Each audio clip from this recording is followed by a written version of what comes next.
Museo Interactivo de la Batalla del 5 de Mayo, presentado por Diana Fernanda García Hernández y Yaretsi González Zamora. El museo que les mostraremos hoy no es demasiado conocido, pero tiene demasiadas cosas para hablar en un solo video. Este es el Museo Interactivo de la Batalla del 5 de Mayo, el cual se encuentra en la zona histórica de los fuertes, exactamente entre los fuertes de Loreto y de Guadalupe. Para empezar, tendremos unas cuantas vestimentas que se usaron el día de la batalla. Uniformes franceses. A la izquierda se encuentran el de los cadetes y a la derecha de los oficiales. Este uniforme no es el original, ya que está modificado y un ejemplo de esto son los botones. El por qué no se puede exhibir un uniforme original es por varios factores, tales como el valor histórico que tiene, o el más importante, el valor monetario que más tiene hasta este tiempo, ya que Napoleón Bonaparte acostumbraba en sus uniformes de oficialía bañarlos con oro de 20 quilates, ya que dentro de sus conquistas tenían a Sudáfrica, con minas de oro de gran cantidad. Por esto se empezó a usar mucho en armamento y uniformes. Uniforme militar Batallón Fijo de Morelia. Participó en la línea defensiva entre los fuertes de Loreto y Guadalupe, integrado a la División de Infantería del general Miguel Negrete. El uniforme se conformaba por fajilla de piel color blanco con chapetón, cartuchera de piel color blanco con tirantes, portatachal de piel color blanco con tirantes y un chaleco bordado con borla de color verde. Charro o Chinaco. Participó en contra de los ataques y cargas de caballería al oriente de Puebla y al norte del fuerte de Loreto. Este era su principal vestimenta y contaba con camisa de manga larga color blanco, paja de color rojo, paliacate de charro, moño para charro o chinaco y sombrero de palma para chinaco. Tal fue el impacto de la batalla del 5 de mayo que Víctor Hugo, un gran exponente del romanticismo en su época, escritor, crítico, pintor y académico francés, hizo una carta al pueblo de México con motivo de la intervención francesa. La carta decía lo siguiente: Mexicanos, tenéis la razón y yo estoy con vosotros. Podéis contar con mi apoyo, y habéis de saber que no es Francia quien nos hace la guerra, es el imperio. Estoy de verdad con vosotros, porque todos estamos frente al imperio. Vosotros en México y yo en Europa. Vosotros en la patria y yo en el destierro. Combatid, luchad, sed terribles, y si creéis que mi nombre vale para algo, serviros de él. Apuntad a ese hombre en la cabeza y que la bala que lo mate sea vuestra libertad. Valientes hombres de México, resistid a la perfidia y a la traición, y si lo hacéis, venceréis. Pero sabed que vencedores o vencidos, Francia será siempre vuestra hermana, hermana en vuestra gloria como en vuestra desgracia. Yo, por mi parte, envío a los vencedores mexicanos mi fraternidad de ciudadano libre, y si vencidos, mi fraternidad de proscrito. Víctor Hugo, 1862. En esta carta podemos acentuar dos puntos importantes. Uno, que el pueblo de Francia no estaba de acuerdo con el imperio, y también, por esto mismo, apoyaban al 100% al pueblo mexicano a que combatiera esta conquista. Cañones. El cañón que vemos no es un cañón para tierra, es un cañón de barco. Debido a esto, México tuvo que improvisar la base. Además, tenía un daño colateral demasiado grande a la hora de su explosión, ya que se tenían que improvisar el largo de la mecha, para así poder dar algún daño a los soldados suavos, que eran demasiado rápidos. La mecha original del cañón era de 40 centímetros, pero fue reducida a 15 centímetros de longitud, por lo cual la persona que lo activara tenía que correr, si no podría acabar muerta. Tenían que correr 10 metros en 20 segundos para lograr escapar ilesos. Tenía un peso de 300 kilogramos y lo cargaban entre 8 personas. Tenía una longitud de disparo de 100 metros solamente. En cambio, el cañón francés pesaba 845 kilogramos, pero su longitud de disparo era de 4 kilómetros. Esto quiere decir que en cuestión de cañones, México estaba demasiado atrás que los cañones de Francia. Soldados suavos. Viven en compañía del bando francés, como primera línea de ataque. Ellos eran originarios de cada parte que colonizaba el ejército francés, se preparaban y ganaban el título de fuerzas especiales. Los soldados que llegaban a México eran argelinos, por lo que eran mucho más potentes en cuestiones biológicas que los indígenas zacapaxtlas. Sus características físicas eran superiores. Unos ejemplos son estatura de 1,85 a 1,90 metros, peso de 98 a 105 kilogramos. Valentía de los indígenas. Esta fue muy mínima, ya que a ellos solo los pusieron como carnada o hacia el frente sin ningún tipo de preparación. Sus características físicas eran de estatura de 1,58 y 1,85 metros. Eran originarios de la Sierra Norte del estado, más específicamente de Zacatlán de las Manzanas, de Tela de Ocampo y de Xochicomotla. Ahora sabemos por qué combatieron suavos contra los acapuazlas, pero ¿cómo ganaron estos? Bueno, el temperamento de los acapuazlas era sumamente violento, tanto que había indígenas que estaban heridos, sin piernas o sin manos y seguían adelante, batallando hasta que su cuerpo diera. Pero ¿por qué hubo esta gran entrega por parte de ellos? Bueno, hubieron varios factores. El primero, los comprados, por tierras o por dinero que jamás les llegaron a dar. 2. Los engañados, a los que les prometieron todo y no les dieron nada. 3. Los forzados. Como no tenían estudios, se les engañó de que era su único camino en la vida y era para lo que habían nacido. Factores por los que se ganó la batalla.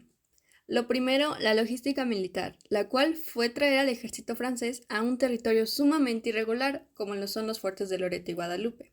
El segundo punto era que el 50% del ejército francés venía enfermo de la enfermedad llamada tifus, una de las madres de la tifoidea. Sus síntomas eran diarrea, vómitos y calenturas, por eso su rendimiento era mucho más bajo. El tercer punto, y uno de los más importantes, llovió. ¿Pero eso en qué beneficia? Bueno, nuestras armas no eran tan sofisticadas para llevar pólvora, al contrario, la de los franceses y todo su armamento se conformaba de eso. Y la pólvora mojada no sirve de nada. Debido a esto, su armamento se inhabilita y se empieza la batalla cuerpo a cuerpo.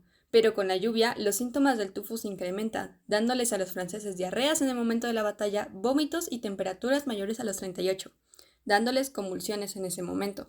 Por eso, era más sencillo al ejército mexicano sobrellevar la lucha contra un ejército enfermo que contra un ejército al 100%, dándonos como resultado que la estrategia militar no lo fue todo, y que Ignacio Zaragoza reconoció muy bien los terrenos de batalla.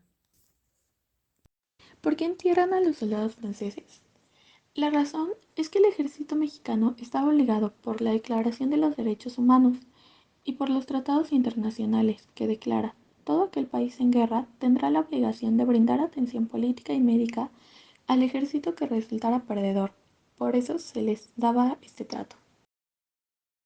Muerte de Zaragoza. Al verificar que se realizara lo que se dictaba en la atención médica a los franceses, él visita una enfermería francesa, en donde un enfermo de tifus le escupe en la cara, provocándole la muerte un 28 de septiembre de 1862, meses después de la batalla.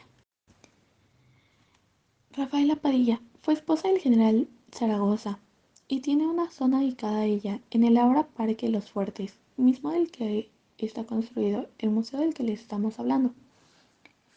Muere un 8 de enero de 1862, es decir, el general Zaragoza estaba vivo cuando fue el enfrentamiento. Se conoce que dejaron 3 hijos, Ignacio Estanislao y Rafaela. Después de ellos, ya no se tiene información de qué pasó con sus demás generaciones. Constituciones que ha tenido México. Es un repaso un poco rápido, pero no pasa de más que lo veamos. La primera es de José María Morelos y Pavón, con Sentimientos de la Nación, el cual no es una constitución como tal, pero sí fue una inspiración para empezar a crear esta. La segunda es de Guadalupe Victoria, la Constitución de 1824. Ignacio Gregorio Comonfort realiza modificaciones a la Constitución después de esta. Al final se realiza la Constitución de 1917, hecha por Venustiano Carranza. Recordaremos también que vivimos en un grupo social dinámico, por eso algunos artículos han sido modificados para las necesidades actuales de los mexicanos. ¿Por qué se celebra el 5 de mayo? Una de las victorias más grandes de México ha sido el 5 de mayo, pero también para otros países de Latinoamérica, como igual Estados Unidos, país en el cual celebran la cena en la Casa Blanca, lo que trae por consiguiente que también se le confunda con la independencia de México. También hay que recordar que el 5 de mayo en Las Vegas se celebran funciones de boxeo muy importantes con personajes mexicanos como el Canelo Álvarez, pero el 16 de septiembre no ponen a nadie tan especial como ellos. También, algo que no muchos saben es que hay una estatua de Benito Juárez por el Capitol en Estados Unidos, Washington. Esto por ser el presidente cuando se generó el conflicto armado. Lo importante aquí es, ¿por qué se celebra tanto? Bueno, si México no hubiera parado a Francia, Francia sería el dueño de México al tomar su capital y Veracruz. Por eso seguiría, ya que irían por Estados Unidos. Mucho más fácil por dos razones, por cercanía y porque en ese momento Estados Unidos atravesaba la American Civil War o guerra civil, por lo cual estaban vulnerables en esos momentos. A México parar esto, se eliminan todos los planes de Napoleón y se queda solamente en una suposición, salvando así de Estados Unidos del ejército francés. Estatua Tres Juanes. Los Tres Juanes eran los encargados de preparar a los indígenas zacapoaxtlas que estaban organizados por batallones. Los nombres completos de ellos eran Juan Napomuceno Méndez, Juan Crisóstomo Bonilla y Juan Francisco Lucas. En este momento también están algunos nombres grabados, que son de jefes y corporaciones que participan en la defensa de la patria. Si observamos, de este lado queda el estado de Veracruz, y como recordaremos, venía el ejército francés por ahí. Como ahora se ve, pues está muy poblado y ahorita los fuertes tienen un gran acceso. Pero en ese tiempo todas estas comodidades no existían, entonces se dificultaba el paso. Por esto se establecieron ahí, por órdenes del general Zaragoza, Miguel Negrete y el capitán Antonio Álvarez. Los franceses recorrieron Río Blanco, Nogales, las cumbres de Atulcingo y al final Puebla. Fue un trayecto con bastantes enfrentamientos, uno de ellos el 4 de mayo, en la ciudad de Atlisco, Puebla, un día antes de llegar. En realidad, la batalla inicia desde que los franceses llegan a Veracruz, y el punto más alto de esta es aquí en Puebla. ¿Por qué? Simplemente porque quedábamos de paso, no necesitaban nada de nuestros recursos.